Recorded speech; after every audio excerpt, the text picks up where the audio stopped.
인생을 살아가면서 좋은 만남을 일컬어서 축복이라 할 수 있습니다. 좋은 만남은 인생을 바꾸는 변화의 기회가 되기 때문에 그렇습니다. 생각이 바뀌고 시각도 바뀌고 인생의 방향이 바뀌는 인간을 변화시키는 그런 만남이 있습니다. 그 만남 이후로 더 이상 예전에 나일 수 없는 그런 복된 만남이 있는 것입니다. 사람의 행복과 불행이 관계로부터 비롯된다, 그런 말씀을 여러 번 드렸습니다. 내 주변에 하나님이 붙여주신 사람들과 어떤 관계를 맺으며 사는가, 그것이 그 사람의 행복과 불행을 결정한다, 그런 얘기죠. 그러므로 한 사람의 행복과 불행은 만남에 달려있다, 그렇게 말해도 과언이 아닙니다. 태어나서 첫 번째 만나는 부모와의 만남, 또 자식과의 만남, 지도자 스승과의 만남, 배우자와의 만남, 혹은 친구와의 만남, 어느 만남치고 소중하지 않은 만남은 하나도 없습니다. 우리가 이제 읽어 내려갔던, 그리고 앞으로 살피게 될 이 사도행전 9장에는 사울이라고 하는 사람의 생애를 변화시켰던 4차례의 중요한 만남을 우리에게 소개해 주는 그런 말씀이 나옵니다.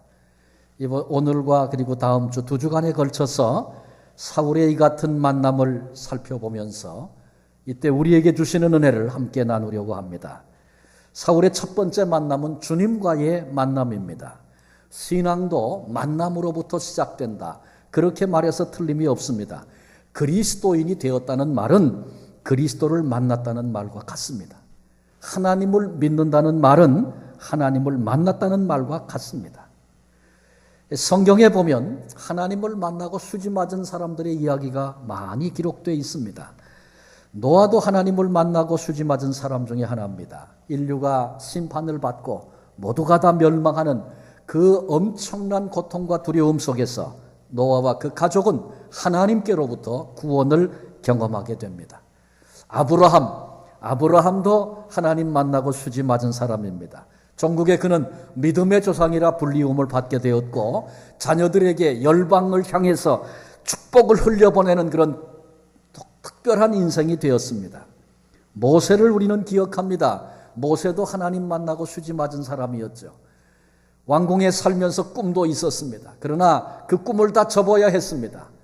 광야에 나가 양을 치는 목동으로서 모든 꿈을 다 잊어버리고 내 인생 다 끝났다, 그렇게 여겨질 즈음에 찾아오신 하나님을 만나고 나서 일어나 민족을 구원하며 하나님의 구속사 가운데 위대한 지도자로서의 삶을 그가 살게 됩니다.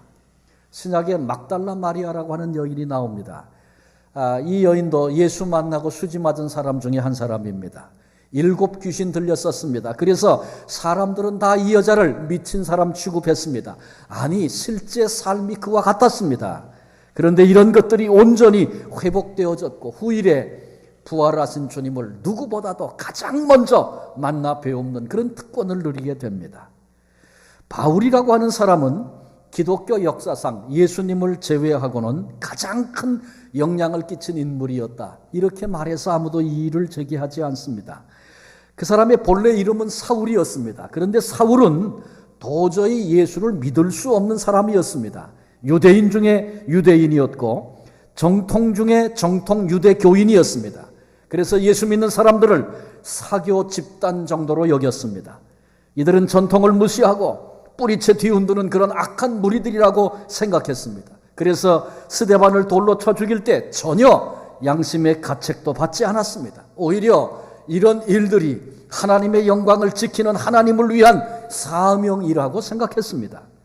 스데반의 죽음 이후에 그리스도인들에 대한 핍박이 일어났을 때 사울은 남자든 여자든 모두 잡아 옥에 가두는 그 일에 앞장을 섰습니다. 성경을 보면 사울은 성격이 굉장히 과격하고 악착 같은 그런 데가 있는 사람이었다 생각이 됩니다. 그래서 사울은 일단 옳다고 생각을 하면 누구라도 가차없이 잡아들일 수 있고 죽일 수도 있는 그런 사람이었습니다. 예루살렘에 핍박이 일어났고 성도들과 제자들이 도망하여 다메섹에 모여있다, 이런 소식이 사울에게 들려왔습니다. 그러자 사울은 대제사장으로부터 체포영장을 발부받아서 다메섹으로 갑니다. 당시 다메섹은 아레테스 4세라고 하는 왕이 통치를 하고 있었는데 이 사람은 어떻게 하든지 유대인에게 잘 보이고자 했던 그런 사람이었습니다. 그래서 대제사장이 편지만 보내면 협조해서 그곳에 피신 나와 있는 사람들을 잡아가도록 하는 일에 적극적으로 협조했던 사람입니다. 요즘에 범죄자를 잡을 때 국제적인 공조를 하지 않습니까? 그래서 범죄인을 체포하는데 국경을 뛰어넘어서 협력하는 그런 일들을 하고 있습니다.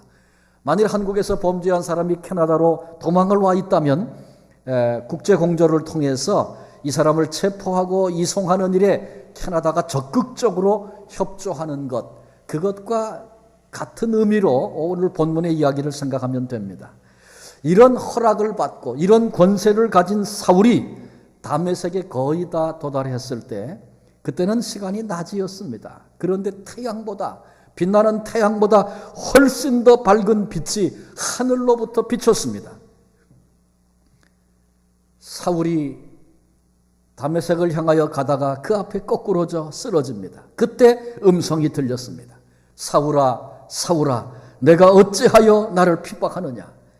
사울은 이 음성을 듣고 깜짝 놀랐습니다. 누구의 음성인지 알 도리가 없었습니다. 주여, 누구십니까? 그때 빛 가운데 나타나신 예수님께서 나는 내가 핍박하는 예수라, 이렇게 대답하셨습니다. 사울은 예수님을 만난 적이 없었습니다. 그러니 박해한 적도 없습니다. 단지 예수 믿는 사람들을 없애는 것, 이것이 하나님께 영광을 돌리는 것이고 하나님께 충성하는 것이다, 여기서 오늘까지 그렇게 살아왔었습니다. 왜냐하면 십자가에 달려 죽은 예수, 하나님의 저주를 받아서 나무에 달려 죽은 사람, 결코 메시아일 수 없다, 그의 생각이었습니다. 그러니 그 예수를 전하는 사람들, 그 예수가 부활했다고 증거하는 사람들 아예 없애버리는 것이 그의 생각에는 1000번 100번 옳은 일이었습니다. 그런데 부활하신 주님께서 친히 나타나셔서 나는 내가 박해하는 예수라, 사울을 직접 찾아와서 이렇게 만나 주신 것입니다. 근데 사울은 이 순간에 자신의 인생의 모든 것이 꺾어졌습니다. 주님과의 만남을 계기로 교회를 박해하던 사울이 이제는 복음을 전하는 바울로 변화됩니다. 히브리인 중에 히브리인이었던 사울이 이방인의 사도가 됩니다. 핍박자가 전도자가 되고 율법주의자 바리새인이 하나님을 증거하는 증인이 된 것입니다.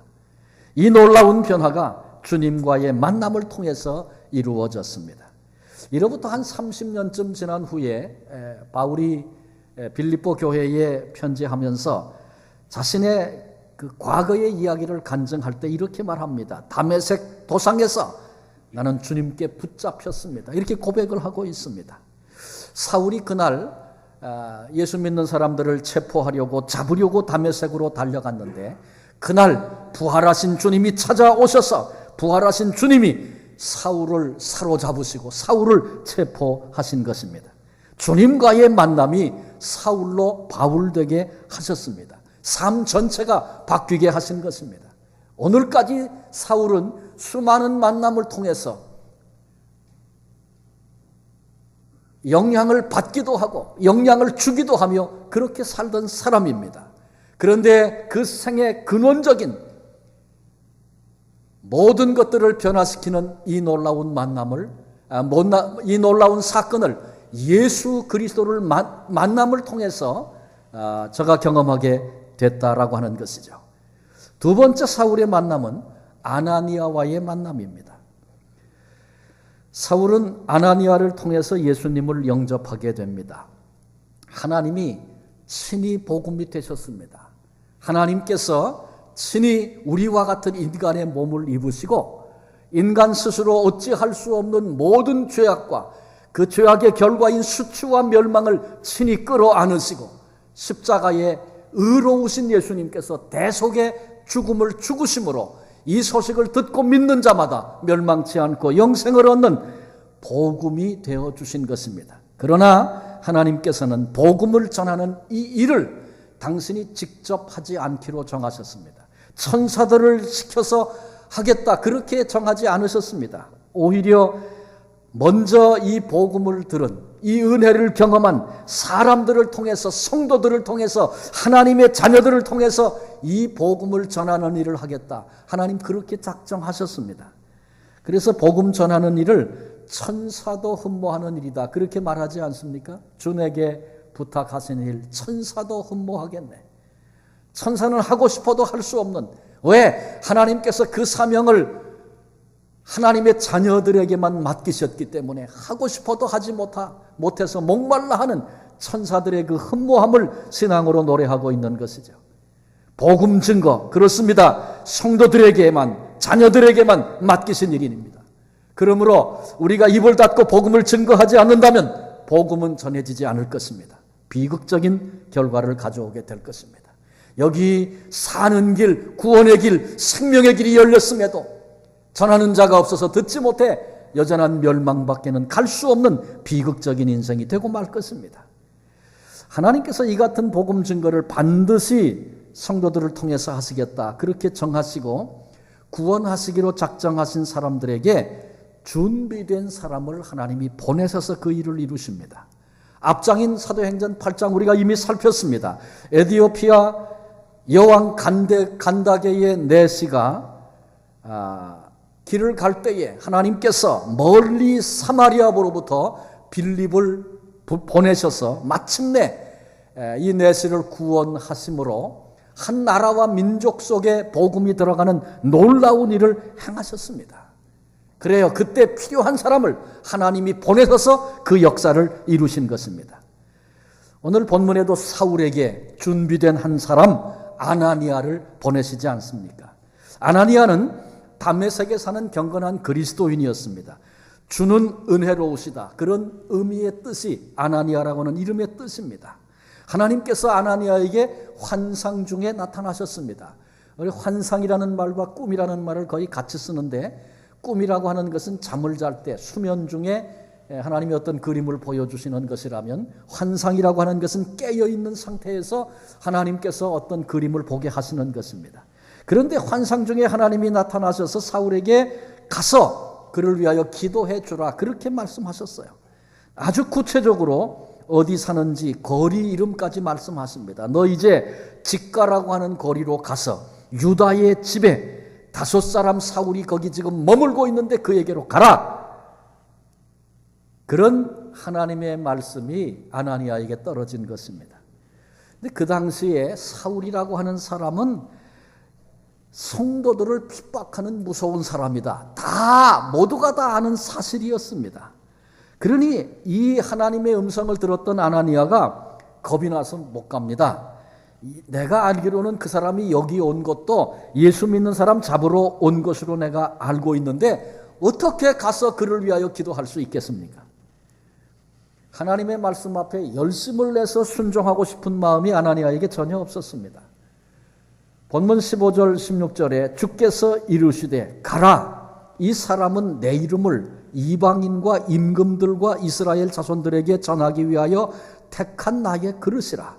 그가 내 이름을 위하여 얼마나 고난을 받아야 할 것을 내가 그에게 보이리라. 주님의 이 같은 말씀 앞에 결국 아나니아는 순종해서 갑니다. 가서 보니 그 거리, 그 집에 말씀하시던 그 사울이 거기 있었습니다.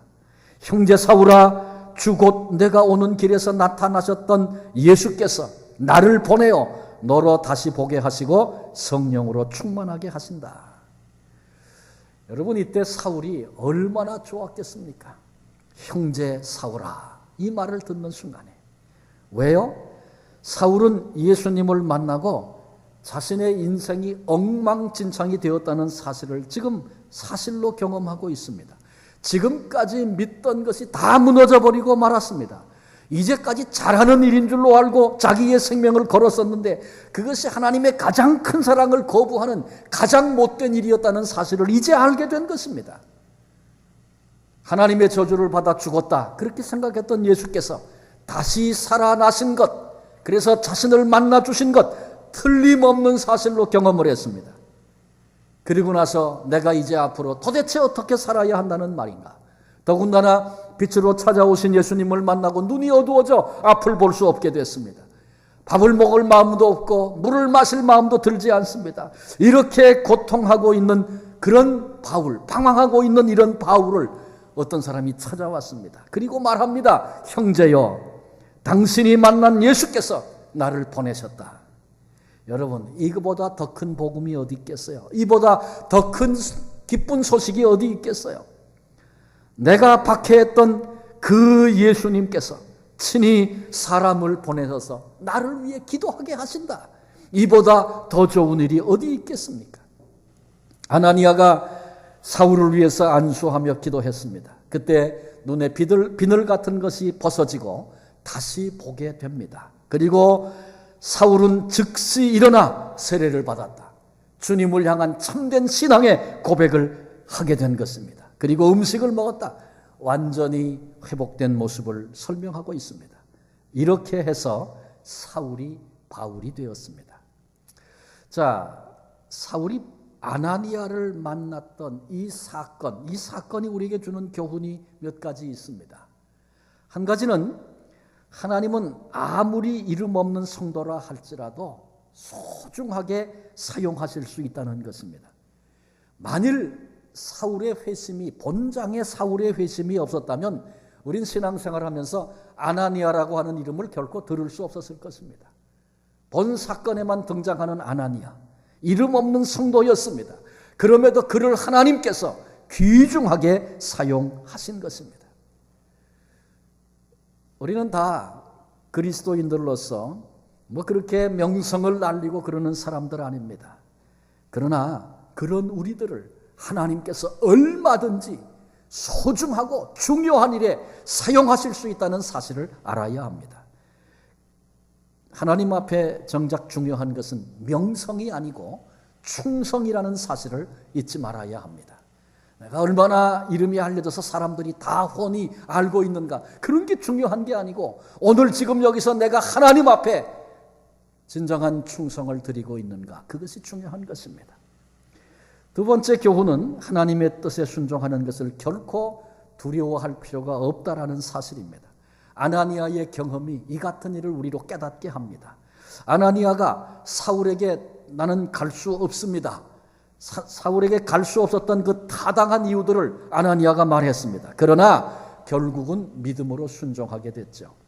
그 결과는 어떤 것입니까? 그 결과는 하나님께서 계획하신 아름다운 역사 앞에 아나니아가 쓰임을 받게 됩니다. 주님의 완전한 뜻은 언제나 최상이라는 사실을 잊지 말아야 합니다. 성도된 우리에게 하나님의 뜻이 알려지고 하나님의 뜻이라고 그렇게 말하는 소리를 듣게도 되고 깨닫게도 되는 순간들이 있습니다. 그런데 어떤 때는 하나님의 뜻대로 살면 내가 망할 것 같고 그렇게 살면 내 인생이 끝날 것 같은 그런 때도 있습니다. 그러나 아나니아는 그런 것을 결코 두려워할 필요가 없다고 그렇게 우리에게 지금 도전해 주고 있는 것입니다. 그것은 우리의 생각일 뿐이죠. 마치 아나니아가 난 못 갑니다. 그 무시무시한 사람을 어떻게 만납니까? 그런 생각을 자연스럽게 갖게 됐던 것처럼 오늘 우리도 우리의 삶 속에서 주님의 뜻 앞에 그런 반응, 그런 생각 가질 수 있다는 거죠. 그러나 우리를 향하신 주님의 뜻은, 주님의 생각은 언제든지 최상입니다. 최고의 것입니다. 그래서 기꺼이 그 뜻 앞에 순종할 때 주님의 뜻이 얼마나 선하고 아름다운 것인가 직접 우리들이 경험하고 체험하게 되는 것입니다. 주님의 뜻 두려워하지 마십시오. 기꺼이 순종하십시오. 주님의 뜻이 언제든지 최상이고 완전한 것이라는 사실을 잊지 마시기를 바랍니다. 한 가지 더 교훈을 생각한다면 우리는 결코 그리스도께로 인도된 한 사람의 가치를 과소평가해서는 안 된다, 이런 교훈을 받습니다. 베드로는 예루살렘에서 수천 명을 대상으로 사역했습니다. 그가 말씀을 전할 때 수천 명이 회개하고 돌아오는 그런 역사가 있었습니다. 또 빌립이 사마리아에 들어가서 얼마나 많은 사람들 속에 크게 일하고 아름다운 성과를 거뒀는지 이미 살핀 바 있습니다. 그런데 이상하게 아나니아, 본문의 아나니아는 사울이라고 하는 단 한 사람에게만 보내졌습니다. 그러나 그 한 사람 사울이 얼마나 위대한 사람이 되었는지는 이미 우리가 알고 있습니다. 다소 사람 사울이 사도 바울이 된 것입니다. 그의 생애와 사역은 수많은 민족들에게 엄청난 영향을 끼쳤습니다. 이것은 아나니아로서는 상상도 할 수 없는 그 같은 일이었습니다. 1855년 4월 21일에 에드워드 킴볼은 주일학교 학생 하나를 그리스도께로 인도합니다. 근데 그때 인도했던 그 주일학교 학생이 드와이트 무디라고 하는 사람이었습니다. 이 무디가 장차 세계적인 전도자가 되어져서 하나님의 손에 붙잡혀 위대하게 쓰임받는다는 그 일은 킴볼로서는 당시에는 상상도 할 수 없는 일이었습니다. 여기서 우리는 분명한 사실을 발견합니다. 책임의 한계를 발견합니다. 우리의 책임은 단지 한 사람을 그리스도께로 인도하는 것입니다. 그러면 하나님이 책임지시고 하시는 일이 있는데 하나님께서 자신의 영광을 위해서 그 한 사람을 아름답게 귀하게 사용하시는 것입니다. 하나님 앞에서 그러므로 한 사람 한 사람이 모두가 다 소중하다는 사실을 결코 우리는 잊지 말아야 합니다. 오늘 말씀을 이제 결론을 지어 보려고 합니다. 우리가 천사도 흠모할 복음 전하는 사명을 받은 사람들이어서 좋은 전도자로서 많은 사람을 주님께로 인도하고 싶은 그런 열망과 소원이 왜 우리에게 없겠어요? 그래서 때로는 그 일을 위해서 기도도 해보고 초청도 해보고 전도도 해보고 밥도 사줘가면서 그렇게 해봅니다. 그런데 그 사람이 얼마나 마음이 강팍한지 내 말을 다른 얘기할 땐 좋아하다가도 교회 가자 예수 믿자 그러면 얼굴색이 달라지고 돌아서는 그런 사람도 경험하게 됩니다. 도저히 이 사람은 변하지 않겠구나. 그래서 낙심하신 분들 혹 계십니까? 여러분 낙심하지 마십시오. 우리는 본문에서 사울 같은 사람도 변화시키시는 주님, 그 주님의 능력을 확인하지 않았습니까? 내 생각에는 이 사람 마음이 강팍해서 도저히 안 되겠다. 그건 우리 생각일 뿐입니다.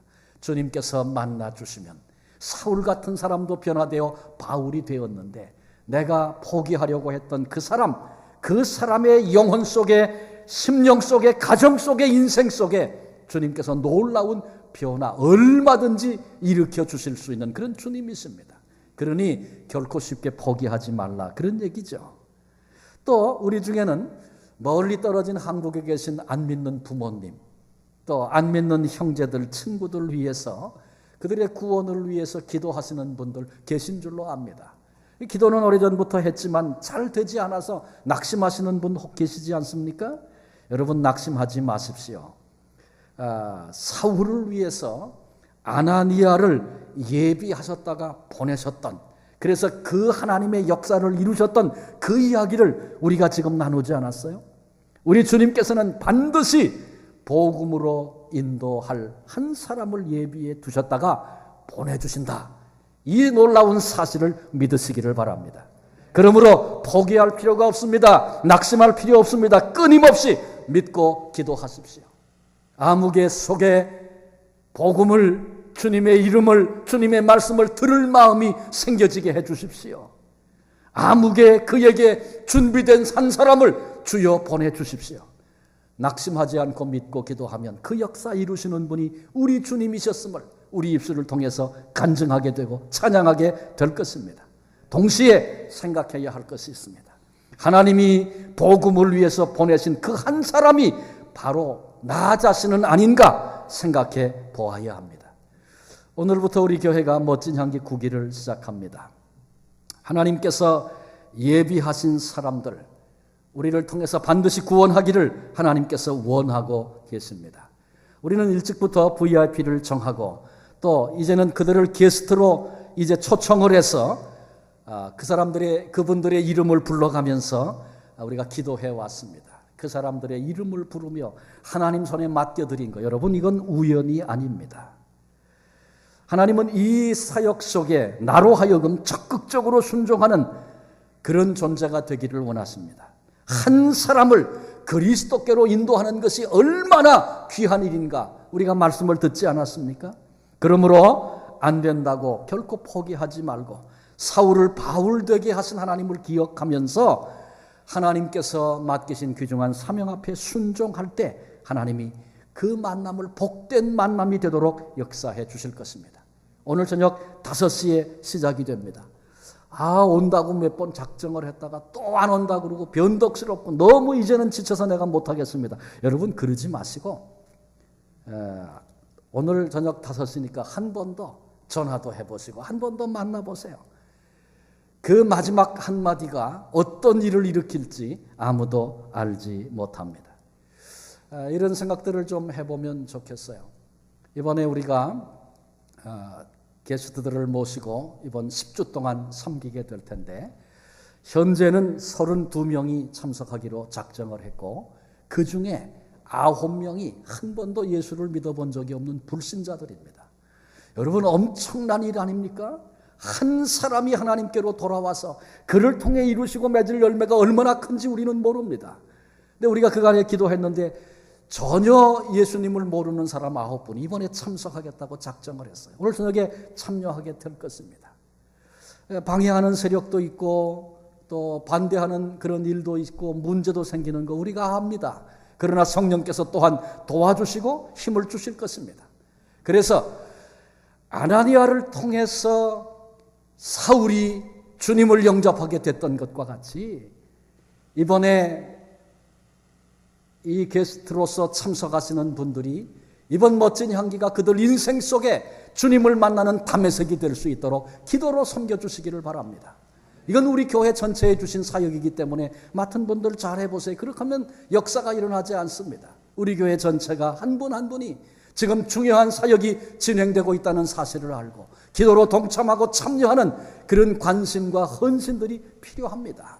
여러분들 모두가 다 품고 기도해 주실 때 그때 이번 멋진 향기가 담에색이 될 것이고 주님을 만났습니다 고백하는 사람들이 일어나게 될 것이고 사울의 인생이 변하여 바울이 되었던 것처럼 주님께서 그토록 원하시는 아름다운 자리에 서는 영혼들이 일어나게 될 줄로 믿습니다.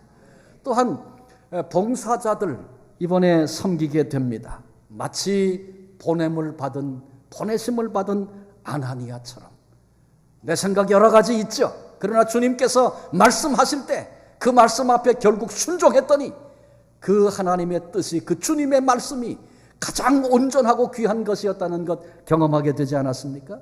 우리도 이 기간 동안에 봉사자로서 철저하게 순종해 보십시다. 모이십시오. 그때 모이는 게 그게 중요한 겁니다. 근데 모이자 그래도 자꾸 다른 데가 있는 분도 있어요. 여러분 이번 멋진 향기에 그래서 안 돼요. 모입니다. 그러면 봉사자들이 일제히 모이는 그런 순종들 그걸 주님이 쓰시는 겁니다. 그래서 이번 기간 동안에 철저히 순종해서 보냄받은 아나니아처럼 하나님의 역사 앞에 귀하게 쓰임받는 그런 한 분 한 분 될 수 있기를 바랍니다. 복음의 사역 앞에서 하나님의 구원 역사 앞에서 이번 멋진 향기 그리고 나아가서 우리 인생의 삶 속에 복된 만남 복된 만남을 통해서 하나님은 일하시는데 이 복된 만남을 위해서 존귀하게 쓰임받는 한 분 한 분이 될 수 있기를 바랍니다. 사울의 이야기가 사울의 얘기로 끝나지 않고 나의 이야기일 수 있고 나의 고백일 수 있고 그래서 내 가슴 속에 결코 잊을 수 없는 감사가 될 수 있는 이런 은혜들 우리 남은 생애 동안에 주 안에서 넉넉히 맛보고 경험하고 그 일을 이루신 주님을 찬송하며 살 수 있는 복된 성도들 되시기를 주님의 이름으로 축원합니다. 기도하시겠습니다. 하나님 감사합니다. 오늘 예배자로 아버지 앞에 나와 예배하게 하시니 감사드립니다. 사울이 변화되어져서 주님을 만나고 예비하셨던 아나니아를 만나게 하심으로 결국은 바울로 일어서게 되는 하나님의 역사적인 사건을 우리들이 함께 나누었습니다. 우리 모두는 다 개인적으로 주님을 경험했던 그런 경험들이 있는 사람들이고 또 하나님의 부르심 앞에 내가 서 있다는 고백을 드리고 있는 하나님의 사람들인 것으로 인하여 감사드립니다. 오늘부터 멋진 향기 시작하면서 한 사람의 영혼을 주께로 인도하는 것이 그렇게 귀한 것인데 32명의 게스트들 그리고 9명의 불신자들, 오 주님, 이번에 그들에게 이번 멋진 향기가 담에색이 되게 하시고 주님을 만나는 인생의 변화의 시간이 될 수 있도록 성령께서 우리 안에 그렇게 역사하여 주옵소서. 봉사자와 온 성도들이 아나니아와 같은 심정으로 기도하며 섬기는 그런 귀한 자리에 순종으로 서게 해주시고, 우리의 남은 생애 동안에 우리를 불러 천사도 흠모할 맡기신 그 귀한 사명 귀중히 여겨 붙잡고 충성하며 주님이 기뻐하시는 그릇들로 그렇게 살아가는 우리 모두가 다 되게 해 주옵소서.